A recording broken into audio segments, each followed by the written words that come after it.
الله الرحمن الرحيم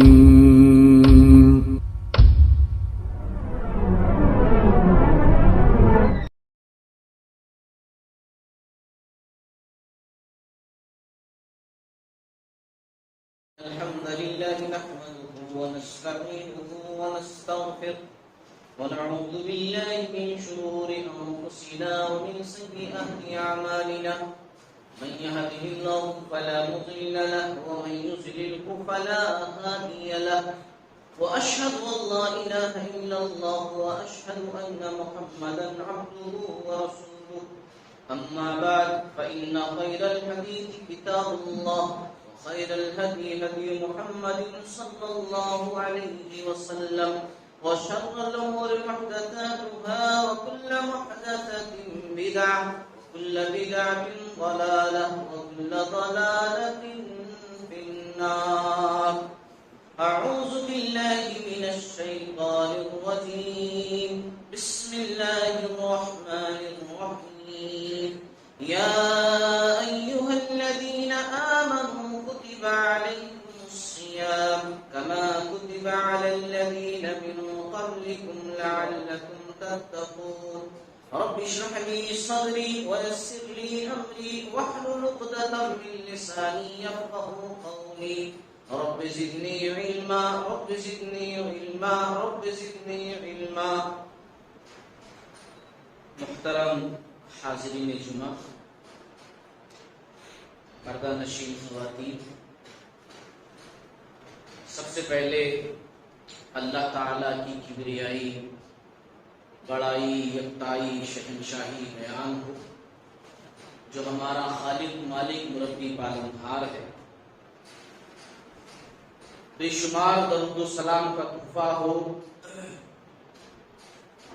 امام المرسلین والمتقین، امام الانبیاء،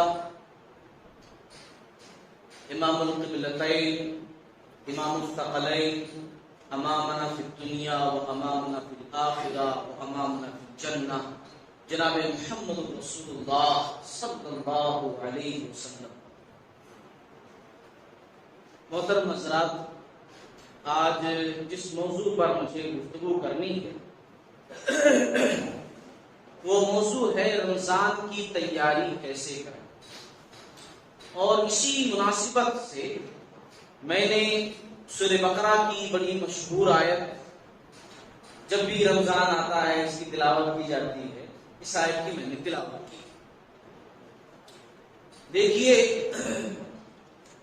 جب کچھ خاص آ رہا ہوتا ہے، کوئی خاص مہمان یا کوئی خاص چیز، تو اس کی تیاری ہم پہلے سے کر لیتے ہیں. رمضان کا مہینہ بہت خاص ہے، اس میں کوئی شک نہیں. ہم اور آپ اچھی طریقے سے جانتے ہیں، بہت بہتر جانتے ہیں. ہر سال ہم کو بتایا جاتا ہے رمضان کی اہمیت، فضیلت، افادیت، ساری باتیں ہم کو بتائی جاتی ہیں. رمضان ہی کا وہ مہینہ ہے کہ جس کے تعلق سے بارہا ہم کو بتایا جاتا ہے کہ جس میں ہم روزہ رکھتے ہیں، روزہ رکھنا فرض ہے. اور اس میں روزہ رکھنا الصیام جنۃ من النار کجنۃ احدکم من القتال، ایسا ہی ہے روزہ رکھنا، اس کا اجر ایسے ہے کہ جیسے جہنم سے ڈھال ہم نے حاصل کر لی. جیسے لڑائی کے موقع پر ڈھال ہوتی ہے سامنے والے کے وار سے بچنے کے لیے، ویسی ہی روزہ ہمارے لیے ڈھال ہے. اور یہ رمضان کا مہینہ جس میں ہم روزہ رکھتے ہیں یہ آنے والا ہے. اسی طریقے سے ہر سال ہم کو یہ بھی بتایا جاتا ہے کہ رمضان وہ مہینہ ہے کہ جس کے اندر ان للہ تعالی عند کل فطر عتقاء من النار وذلك فی کل لیلہ. یہ بتایا جاتا ہے کہ ہر افطاری کے وقت اللہ رب العالمین لوگوں کو جہنم سے آزاد کرتا ہے، ایسا روزانہ کرتا ہے. آزادی ملتی ہے جہنم سے، آزادی کا پروانہ اللہ رب العالمین عنایت فرماتا ہے اس مہینے کے اندر. اور یہ بھی بارہا بتایا جاتا ہے کہ آپ صلی اللہ علیہ وسلم نے فرمایا بے شک اللہ تعالیٰ رمضان مبارک میں ہر دن اور ہر رات بہت سے لوگوں کو جہنم سے آزاد کرتا ہے، اور ہر دن اور ہر رات ایک مسلمان کی دعا قبول کی جاتی ہے. ساری باتیں بارہا ہم کو بتائی جاتی ہیں، سمجھائی جاتی ہیں۔ جہنم سے آزادی کا مہینہ جو آنے والا ہے ہمارے لیے، اور جہنم سے آزادی مطلب سب سے بڑی کامیابی، لائف کا سب سے بڑا مقصد، جنت کا حصول، جہنم سے آزادی۔ قرآن میں یہی بات اللہ تعالیٰ نے کہی نا، فَمَن زُحْزِحَ عَنِ النَّارِ وَأُدْخِلَ الْجَنَّةَ فَقَدْ فَازَ، جو شخص جہنم سے بچا لیا گیا، جنت میں داخل کر دیا گیا، وہ کامیاب ہو گیا۔ سب سے بڑی کامیابی یہی ہے کہ آدمی جہنم سے اپنے آپ کو بچا لے اور جنت کا مستحق بنا دے۔ اور یہ مہینہ جو آنے والا ہے، یہ مہینہ اتنا بابرکت ہے، اتنا اجر سے بھرپور ہے کہ اس مہینے کے اندر اگر ہم صحیح معنوں میں اس کی تیاری کر لیں اور جیسا اللہ اس کے رسول نے کہا ہے اسی طرح اس مہینے کو گزاریں تو جہنم سے آزادی مل جائے گی اور جنت کا پروانہ بھی مل جائے گا۔ یہ ایسا مہینہ، یہ مہینہ آتے ہی اللہ تعالیٰ کی طرف سے آواز لگائی جاتی ہے۔ حالانکہ یہ آواز ہم سنتے نہیں، لیکن آواز لگانے والا آواز دیتا ہے، یا باغی الخیر اقبل، اے نیکی کرنے والے، اے اچھائی کرنے والے، اے خیر کا کام کرنے والے، تو نیکی میں اور بڑھ جا، اور اچھے اچھے کام کر، اور خیر کے کام کر، اور بھلائی کے کام کر، اور نیکی کے کام کر۔ اور یہ بھی کہا جاتا ہے وَيَا بَاغِيَ الشَّرِّ اقْصِرْ، اور اے گناہ کرنے والے، او بدنصیب، اے گناہوں میں ملوث انسان، تو ہر مہینے گناہ کرتا رہا، اب یہ مہینہ آ رہا ہے، کم سے کم اس مہینے میں گناہ سے باز آ جا، اس مہینے میں اپنے آپ کو گناہ سے روک لے، اس مہینے میں اپنے آپ کی بخشش کروا لے، توبہ کر لے۔ یہ رحمتوں والا، برکتوں والا، بخششوں والا، توبہ استغفار والا مہینہ ہے۔ یہ بھی آواز لگائی جاتی ہے، ہاں یہ ساری باتیں بتائی جاتی ہیں کہ جس کے آتے ہی جنت کے دروازے کھول دیے جاتے ہیں، جس کے آتے ہی جہنم کے دروازے بند کر دیے جاتے ہیں، کہ جس مہینے میں ایک رات ایسی ہے، اتنی افضل ہے کہ 1000 مہینوں کی عبادت سے بہتر ہے اس ایک رات کی عبادت۔ یہ بھی ہم کو بتایا جاتا ہے، ہم نے بھی بتایا، آپ کو سنایا جاتا ہے کہ ایک نیکی جس مہینے کے اندر کریں گے تو اللہ تعالیٰ 700 گنا بلکہ اس سے بھی بڑھا چڑھا کر اللہ تعالیٰ عنایت فرمائے گا۔ یہ وہ مہینہ آنے والا ہے کہ جس میں قرآن نازل کیا گیا، یہ وہ مہینہ آنے والا ہے کہ جو ہمارے واسطے سفارش کرے گا۔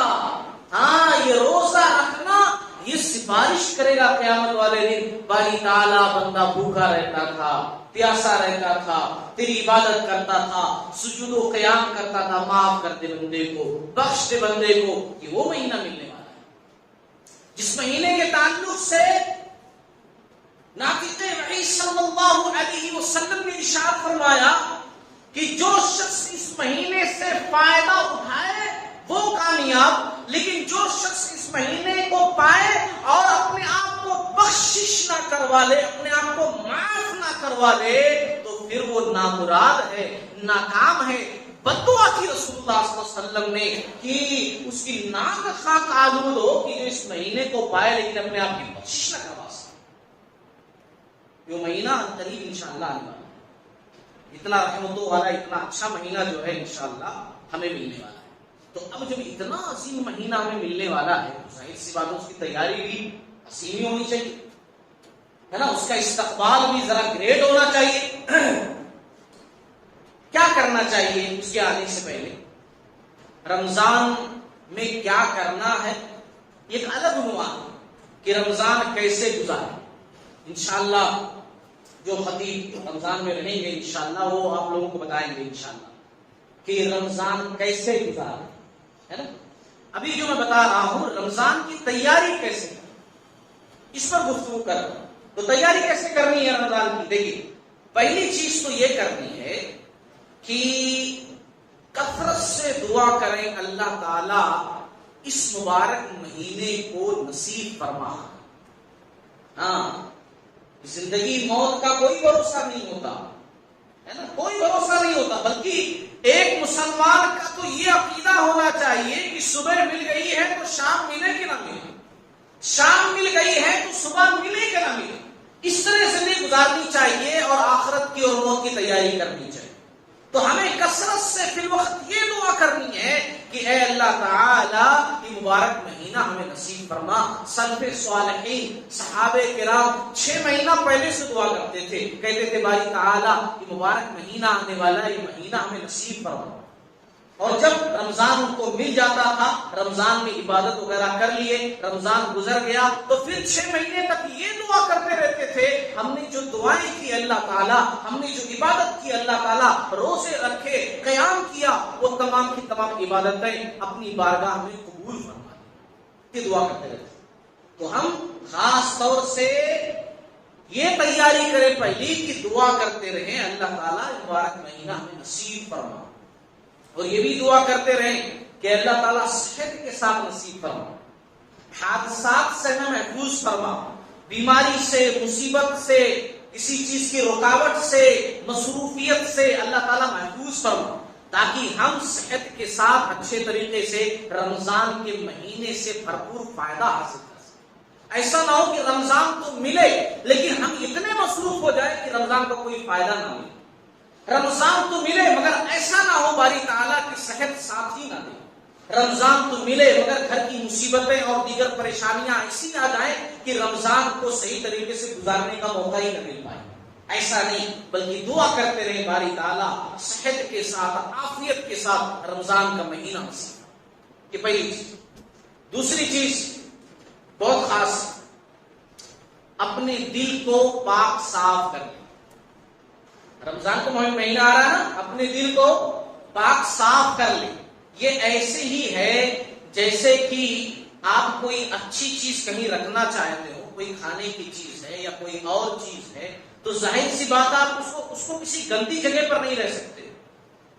اس کو چاہو گے کہ یہ اچھی چیز کو اچھی جگہ پر رکھیں, اچھی چیز کو بری جگہ نہیں رکھا جاتا ہے.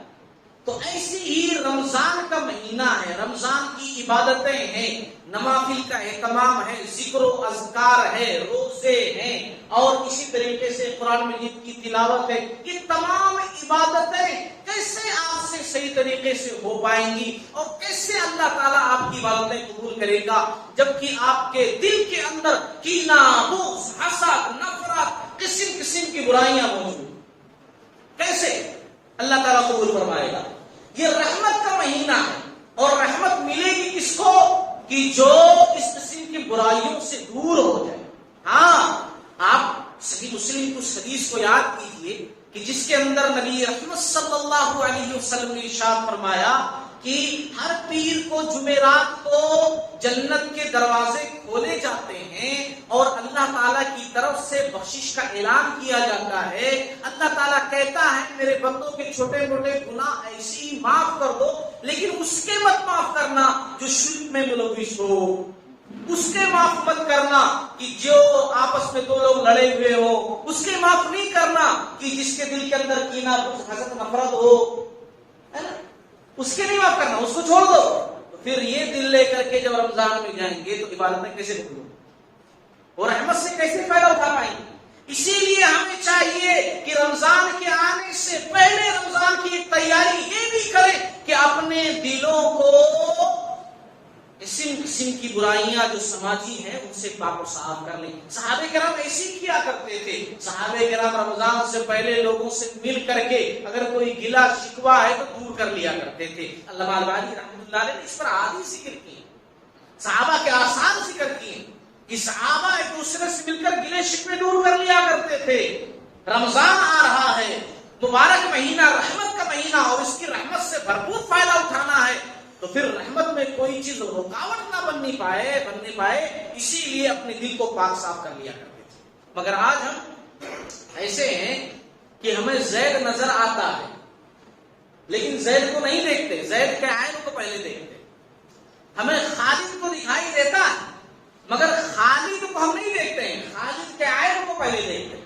ہم ایسے ہی, ہاں, سب سے پہلے برائیاں ہی ہم کو نظر آتی ہیں, اچھائیوں پر ہماری نگاہ بعد میں کبھی جاتی ہوگی, لیکن برائیاں سب سے پہلے ہم ڈھونڈتے ہیں. پھر ہم رمضان کا فائدہ کیسے اٹھا پائیں گے؟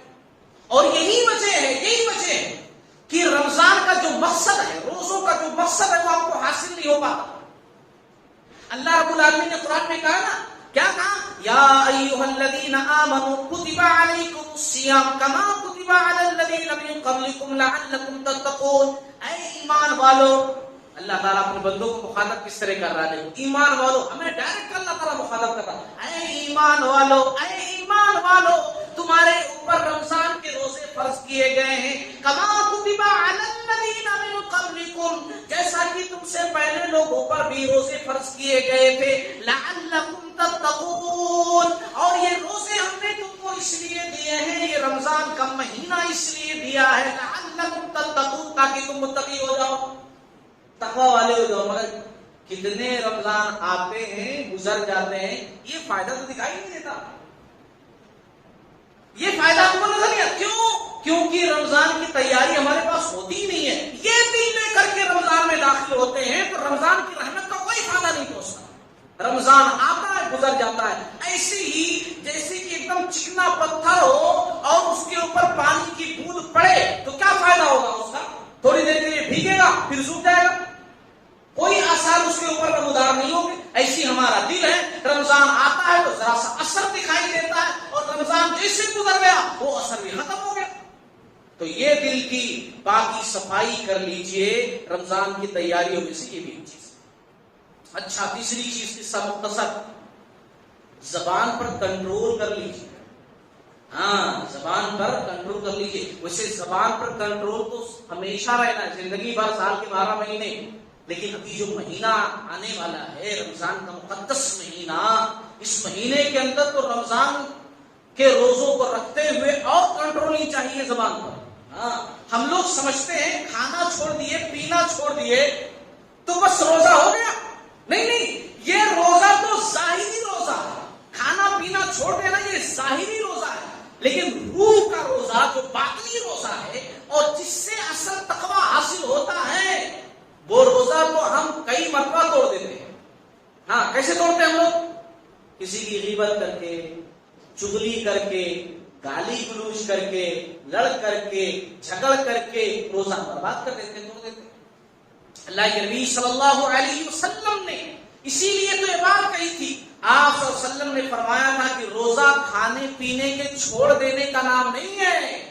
اگر کوئی آدمی گالی دینا نہ چھوڑے، اگر کوئی آدمی فحش کرنا نہ چھوڑے، اور فحش کے اندر ہر چیز آ گئی، فلمیں دیکھنا نہ چھوڑے اور گانے سننا نہ چھوڑے، اسی طریقے سے گندی جگہوں پر جانا نہ چھوڑے، گندے لوگوں کے ساتھ رہنا نہ چھوڑے، گندی باتوں کو نہ چھوڑے، تو اس کو کوئی ضرورت نہیں ہے کہ کھانا پینا چھوڑ دے، کیونکہ ویسے ہی اس کا روزہ نہیں ہے. آپ صلی اللہ علیہ وسلم نے اسی لیے ایک حدیث کے اندر کہا، لیس الصیام من الاکل والشرب، روزہ کھانے پینے کے چھوڑ دینے کا نام نہیں. انما الصیام من اللغو والرفث، بے شک روزہ اصل میں کیا ہے؟ ہر لغو کام کو، ہر بیکار کام کو، ہر فالتو چیز کو چھوڑ دینے کا نام ہے، ہر رفث کو چھوڑ دینے کا نام ہے، ہر گندی بات کو چھوڑ دینے کا نام ہے. یہاں تک کہ ایسا چھوڑ دے گندی چیزوں کو، فَإِنْ صَابَكَ أَحَدٌ، اگر دوسرا کوئی شخص اس سے لڑنے آئے، جھگڑنے آئے، گالی گلوچ کرنے آئے، أَوْ جَهِلَ عَلَيْكَ، یا جہالت پر اس کے اوپر آ جائے، فَقُلْ، تو آدمی کیا کہے؟ إِنِّي صَائِمٌ إِنِّي صَائِمٌ، میں تو روزہ ہوں، میں تو روزہ ہوں. ہاں، ایسا کہا.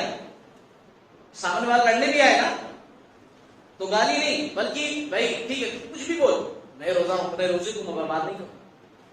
تو زبان کنٹرول ہونا بہت ضروری ہے، بہت زیادہ ضروری ہے. اور ہم اپنی زبان پر کنٹرول نہیں کر پاتے. بسا اوقات رمضان میں تو کچھ زیادہ ہی ہو جاتی ہے. کیوں؟ فری رہتے ہیں، کھانا نہیں ہے، کہیں جانا نہیں ہے، تھوڑی سی کمزوری ہے، مسجد میں بیٹھے ہوئے ہیں تو اس کی برائی تو اس کی برائی ہے نا. کبھی امام صاحب کی خامیاں ڈھونڈتے ہیں، کبھی محسن صاحب کی خامیاں ڈھونڈتے ہیں، کبھی کچھ انتظامیہ میں کمی رہے گی تو انتظامیہ کی خامیاں ڈھونڈتے ہیں، ہے نا. کوئی رمضان میں کچھ زیادہ ہی ہو جاتا ہے، اور کم ہونے کے بجائے اور غیبت چغلی زیادہ ہی ہو جاتی ہے. کیوں؟ ایسا نہیں کیا، دیکھو یہ بھی کرنا تھا، یہ نہیں کیے، وہ نہیں کیے، یہ نہیں کیے، یہ خامیاں خرابیاں ڈھونڈنا کچھ زیادہ ہی ہو جاتی ہے. تو رمضان کی تیاریوں میں سے تیاری یہ بھی ہے کہ ہم اپنی زبان کو کنٹرول کریں، ہے نا. ورنہ فائدہ نہیں رمضان کا ملے گا، روزوں کا کوئی فائدہ نہیں. اسی طریقے سے اپنے دل میں یہ ٹھان لیں کہ ایسا گزاریں گے رمضان کی جنت حاصل کر لیں گے. ہاں 100% یہ رمضان ایسا گزرے گا کہ جنت کے مستحق کو بن جانا ہے، جنت کے مستحق بن جانا ہے۔ وہ کیسے؟ اس لیے کہ خوب توبہ کریں گے، خوب نیکی کریں گے۔ میں اس لیے اس بات کو سمجھا رہا ہوں، اس پوائنٹ کو میں لے کر کے آیا ہوں اپنے خطبہ میں، کیونکہ دیکھو بہت سارے لوگوں کا ماننا یہ ہوتا ہے، بہت سارے لوگ کہ بھائی رمضان کا مہینہ ہے، روزہ تو رکھنا ہی ہے، روزہ رکھ لیں گے، اچھا تراویح تو پڑھتے ہی ہیں، پڑھ لیں گے۔ اور جب ایسا کوئی سوچ کر کے روزے رکھتا ہے نا تو پھر وہ صحیح طریقے سے روزہ نہیں رکھ پاتا۔ ایسا کوئی عبادت کرتا نہ سوچ کر کے تو نہیں کر پاتا، پھر وہی ہوتا ہے کہ جلدی سے تراویح ختم ہو جائے تو اچھا ہے، جلدی سے تفسیر ختم ہو جائے تو اچھا ہے، اتنا لمبا کیوں کھینچ رہے ہیں، اتنا لمبا کیوں پڑھا رہے ہیں، ہر چیز میں نقص نکالتا ہے۔ لیکن اگر یہ سوچے کہ مجھے بخشش کروانی ہے تو سوچے گا جتنا لمبا ہو عبادت اتنا اچھا ہے، مجھے بخشش کروانی ہے نا۔ اگر یہ سوچے جلدی سے سب کچھ ہو جائے تو پھر کیا ہوگا؟ وہی ہوگا، ایک دن میں، 2 دن میں، 3 دن میں تراویح پڑھ کر کے ختم کر دے گا، بس فارمیلٹیز کے حساب سے ہو گیا۔ بھائی قرآن پڑھنا چاہیے، سننا چاہیے، میں نے پڑھ لیا، ختم کر دیا، ہے نا؟ رمضان کا مطلب یہی ہے، ختم کرنا چاہیے، میں نے ختم کر دیا۔ لیکن جب یہ سوچے گا، نیت یہ ہوگی مجھے بخشش کروانی ہے، تو رمضان کا پورا مہینہ بھی اس کو کم دکھائی دے گا، کہے گا کاش اور دن ہوتے اور عبادت کرتا، کیونکہ مجھے بخشش کروانی ہے۔ باری تعالیٰ بڑے گناہ ہو گئے، بڑی خطائیں ہو گئی، بڑی لغزشیں ہو گئی، اے اللہ بخش دے، معاف کر دے، آئندہ سے کوئی غلطی نہیں ہوگی، آئندہ کوئی گناہ نہیں ہوگا۔ وہ برابر یہ دعا کرتا رہے گا۔ اور اسی پوائنٹ کا تذکرہ احادیث کے اندر کیا گیا ہے، اسی سوچ کا تذکرہ احادیث کے اندر کیا گیا ہے۔ جہاں بھی روزے کا تذکرہ کیا گیا، جہاں قیام کا تذکرہ کیا، اسی پوائنٹ کو سامنے رکھا گیا۔ نبی رحمت صلی اللہ علیہ وسلم نے فرمایا من صام رمضان ایمانا واحتسابا غفر له ما تقدم من ذنبه، کہ جس نے رمضان کے روزے رکھے ایمان کے ساتھ اور احتساب کے ساتھ، اپنے آپ کا محاسبہ کرتے ہوئے، بڑی غلطیاں ہو گئی، بڑی خطائیں ہو گئی، اب بخشش کروانا ہے، اب معافی اللہ تعالیٰ سے مانگنی ہے، یہ پوائنٹ ہے۔ اللہ تعالیٰ جب دیکھتا ہے بندہ ایسا سوچ کر میری عبادت کر رہا ہے تو اللہ تعالیٰ اس کے سابقہ گناہ معاف فرما دیتا ہے۔ من قام رمضان ایمانا واحتسابا غفر له ما تقدم من ذنبه، اگر کوئی شخص اس نیت سے قیام کرتا ہے، ایمان کے ساتھ، احتساب کے ساتھ، تو اللہ تعالیٰ اس کے سابقہ گناہ معاف فرما دیتا ہے۔ یہی پوائنٹ ہمارے سامنے ہونی چاہیے کہ اس رمضان بخشش کروا کر ہی رہیں گے، اللہ تعالیٰ سے اتنی گریہ وزاری کریں گے، اتنے آنسو بہائیں گے، اتنی عبادت کریں گے، اتنا توبہ استغفار کریں گے کہ اپنے سابقہ سارے گناہ اللہ تعالیٰ سے دلوا لیں گے، معاف کروا لیں گے۔ ایسا نہیں کہ بس رمضان آیا ہے تو روٹین ہے، روزہ رکھنا، قرآن پڑھنا ہے، تراویح پڑھنا، وہ رکھ لیں گے، اس میں ثواب مل جائے، ایسا نہیں، یہی لاسٹ ہے، شاید ملے اللہ کی نہیں ملے، یہ پوائنٹ ہونا چاہیے۔ یہ سوچ لے کر کے رمضان میں داخل ہوئی، اور اسی لیے اما عائشہ رضی اللہ تعالی عنہا نے جب سوال کیا تھا آپ صلی اللہ علیہ وسلم سے کہ جب آخری عشرے میں لیلۃ القدر ہم تلاش کریں تو میں کون سی دعا پڑھوں یا رسول اللہ صلی اللہ علیہ وسلم، کون سی دعا پڑھوں؟ تو اس دعا کے اندر آپ صلی اللہ علیہ وسلم نے یہ نہیں کہا کہ جنت کا سوال کرو، اللہم انی اسألک الجنت، اے عائشہ تم کہو اس رات میں کہ اے اللہ تعالیٰ میں جنت کا سوال کرتی ہوں، نہیں، یہ نہیں کہا۔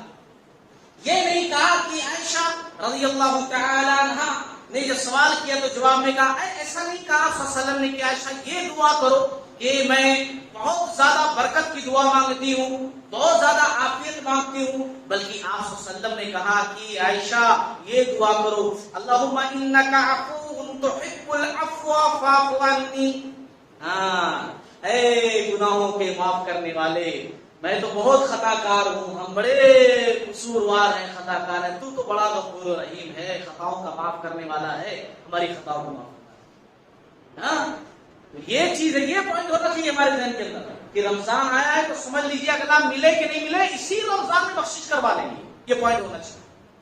آگے دیکھیے 5ویں بات، رمضان کے احکام و مسائل سیکھ لینا چاہیے۔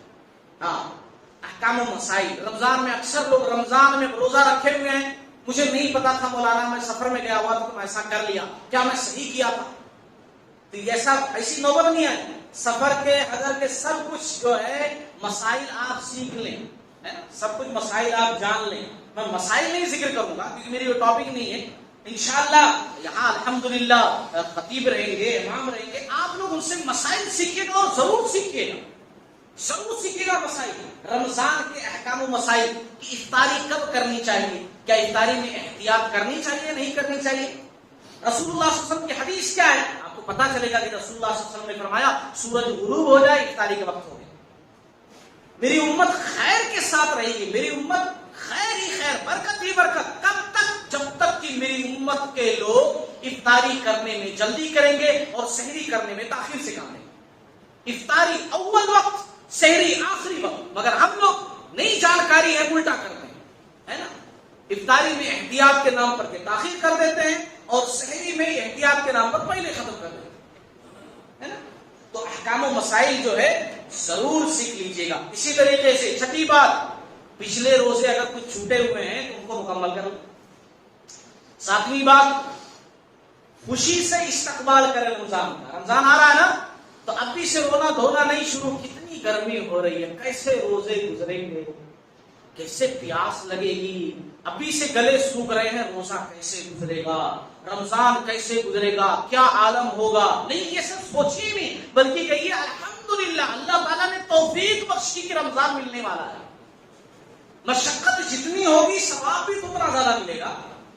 اگر آپ کے پاس آپ کا کوئی چہیتا آئے تو اس کے آنے سے گرچہ آپ کے گھر میں تنگی ہو لیکن پھر بھی کیا آپ کو تکلیف ہوگی؟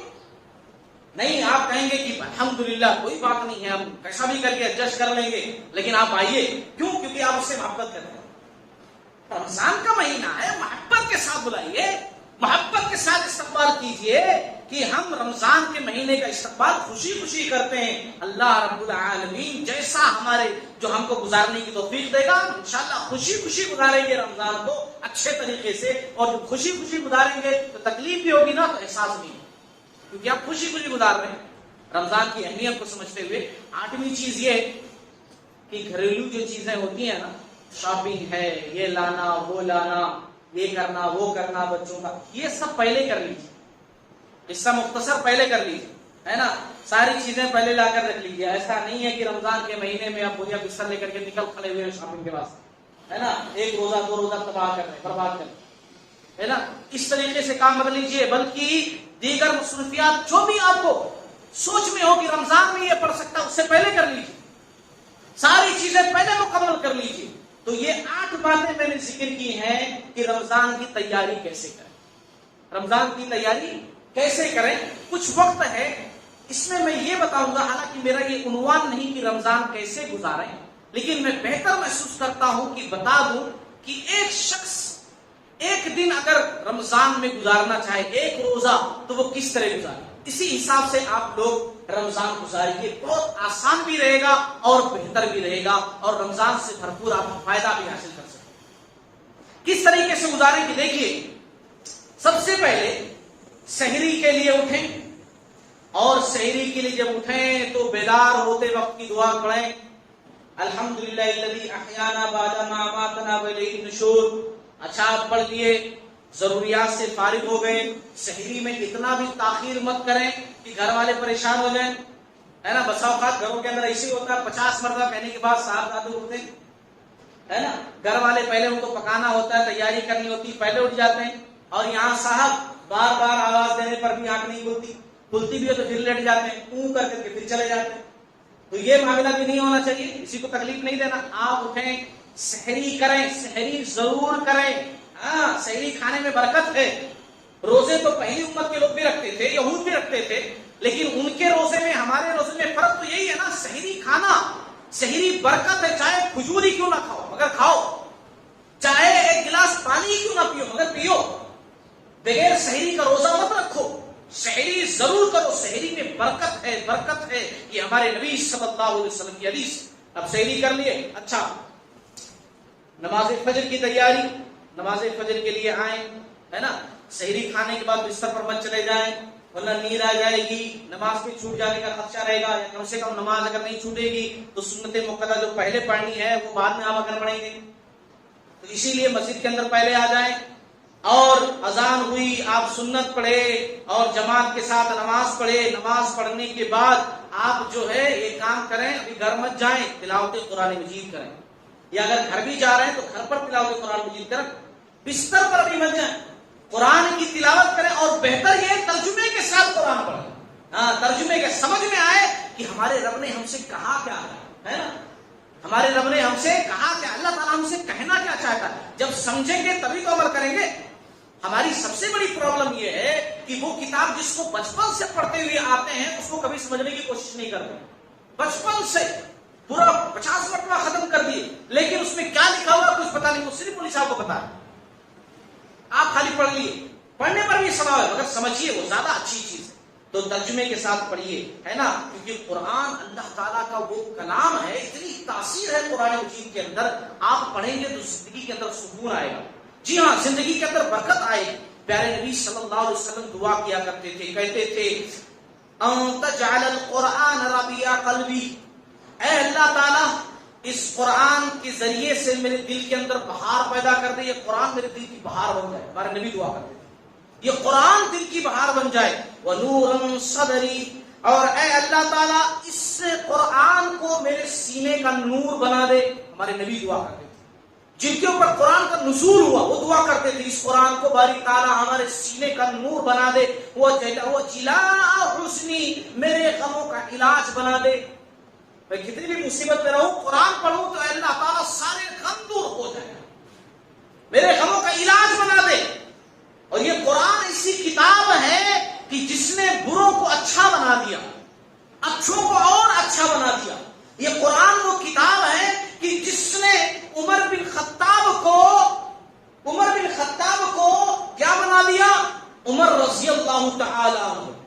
عمر رضی اللہ تعالی عنہ، عمر فاروق بنا دیا رضی اللہ تعالی عنہ اس قرآن میں. ابو بکر صدیق رضی اللہ تعالی عنہ بنا دیا اس قرآن میں. اس قرآن کے اندر اتنی برکت ہے کہ ہمارے نبی صلی اللہ علیہ وسلم اس قرآن کو پڑھ کر رویا کرتے تھے. اس قرآن کو پڑھ کر صحابہ رویا کرتے تھے. اس قرآن کے تعلق سے رب نے قرآن نے کہا لو انزلنا هذا القرآن على جبل لرأيته خاشعا متصدعا من خشية الله، اگر یہ قرآن ہم کسی پہاڑ پر نازل کرتے تو وہ ریزہ ریزہ ہو جاتا. یہ قرآن ایسا کلام ہے. تو قرآن پڑھیے اور بہت زیادہ پڑھیے، کیونکہ یہ مہینہ روزوں کا بھی ہے، قرآن کا بھی مہینہ ہے. اچھا، آپ قرآن پڑھ لیے، فجر کے بعد پھر آپ آرام کیجئے یا کاروبار کیجئے. اکثر لوگ آرام ہی کرتے ہیں کیونکہ کاروبار کیسے کریں گے، جو خریدنے والے ہیں وہ خود آرام کر رہے ہوتے ہیں، ہے نا. تو آپ کاروبار یا آرام کریں. پھر ظہر کا وقت ہوا. اچھا، اب ظہر کا وقت ہوا تو ظہر سے پہلے آدھا گھنٹہ پہلے مسجد میں آ جائیں. وضو وغیرہ بنا لے، تحیت المسجد پڑھ لے، اس کے بعد بیٹھ کر قرآن پڑھیں یا آپ نفل عبادت کریں یا ذکر و اذکار کریں یا دعا کریں. بہرحال عبادت میں وقت گزاریں. اچھا، اب ظہر کی اذان ہوئی، ظہر کی اذان کے بعد سنتیں پڑھیں اور پھر اس کے بعد جو فرض نماز ہے فرض نماز پڑھے، پھر سنت پڑھے اور پھر اس کے بعد اپنے کام پر. کاروباری آدمی ہے نکل جائیے، ٹھیک ہے، اپنا کاروبار کیجیے. اچھا، عصر کا وقت ہوا، پھر عصر سے پہلے آ جائیے، آدھا گھنٹہ پہلے. یہ روٹین بنا لیجیے، آدھا گھنٹہ پہلے مسجد میں آ جائیے اور پھر وضو بنا کر تحیت المسجد، ذکر و اذکار، دعائیں، اللہ تعالیٰ کی عبادت پھر کیجیے. اور پھر اس کے بعد جو ہے عصر کی نماز پڑھیں. عصر کی نماز پڑھنے کے بعد پھر جائیں اپنے معاملات پر، جو کوئی کام کاج ہے وہ کیجیے. اچھا، اب افطاری کے وقت قریب آ گیا. افطاری سے ایک گھنٹہ پہلے اگر مسجد میں آپ افطاری کرتے ہو تو مسجد میں، یا گھر پر افطاری کرتے ہو تو گھر پر پہنچ جائیں، ہے نا. افطاری میں ذرا ہاتھ بھی بٹا لیے اور پھر اس کے بعد افطاری سے 20 منٹ پہلے سب کچھ ریڈی، گھر والوں کے ساتھ بیٹھ کر کے آپ دعا کریں. 20 منٹ تک اللہ تعالیٰ سے خوب مناجات، خوب دعا، کیونکہ یہی وہ وقت ہوتا ہے کہ جس میں اللہ رب العالمین جہنم سے آزاد کرتا ہے، لوگوں کو مغفرت کرتا ہے. مگر اس وقت ہم مرچی، بھجیے، پکوڑے، یہ خریدنا، وہ تربوز، وہ لاؤ، یا اسی میں لگے ہوتے ہیں. خواتین کچن میں موجود ہوتی ہیں. یہ اتنا خاص وقت ہوتا ہے، میں اسی پر بات کر دیتے ہیں. تو 20 منٹ پہلے ہی سب کچھ تیار کر لیں اور پھر اس کے بعد دعا، مناجات. اچھا، افطاری کیے اور افطاری کرنے کے بعد عشاء کا ٹائم بڑا نزدیک آ جاتا ہے. عشاء کی تیاری آئے، نماز پڑھے، تراویح پڑھے، تفسیر سنے. اس کے بعد آپ گھر گئے، کھانا کھانا ہے، کھانا کھا لیے، تھوڑی بہت چہل قدمی کر لیجیے. اس کے بعد جلدی سو جائیے. جلدی سو جائیے، کیونکہ جلدی سو جائیں گے تو جلدی اٹھیں گے تر و تازہ ہو کر کے. ہے نا. اس طرح رمضان مت گزاریے سو کر کے کہ بس رات بھر جاگنا دن بھر سونا، رات بھر جاگنا دن بھر سونا. یہ رمضان کی برکت ہے، یہ رمضان کی برکت نہیں ہے. اسی لیے تو ہم آج تک متقی نہیں ہو پائے. 10 20 رمضان ملا مگر اس کا کچھ اثر نہیں ہمارے اوپر. رمضان آتا ہے چلا جاتا ہے. تو یہ چند باتیں تھیں جو آپ لوگوں کے سامنے رکھنی تھی. اللہ تعالیٰ سے دعا کرتا ہوں کہ اللہ تعالیٰ ہم تمام لوگوں کو کہنے سننے سے زیادہ عمل کرنے کی توفیق عطا فرمائے. رمضان کی تیاری بہترین طریقے سے کرنے والا بنائے، بہترین طریقے سے رمضان کا استقبال کرنے والا بنائے. باری تعالیٰ یہ مہینہ ہمیں نصیب فرما اور صحت و عافیت کے ساتھ، امن کے ساتھ یہ مہینہ نصیب فرما. اس طرح نصیب فرما کہ ہم مساجد میں آ کر نماز پڑھیں، قرآن مجید کی تلاوت کریں، ذکر و اذکار کریں، سجود و قیام کریں، نوافل کا اہتمام کریں. باری تعالیٰ جو بھی عبادت کریں، جو بھی صدقہ کریں، جو بھی خیرات کریں، جو بھی نیکی کا کام ہم کریں، اللہ تعالیٰ ان اعمال کو قبول فرما، قبولیت کا درجہ عنایت فرما. اور جو لوگ پچھلے رمضان میں تھے اس رمضان میں نہیں ہیں، گزر چکے ہیں، اللہ تعالیٰ ان کی بخشش فرما، ان کی قبروں کو نور سے بھر دے. آمین. واخر دعوانا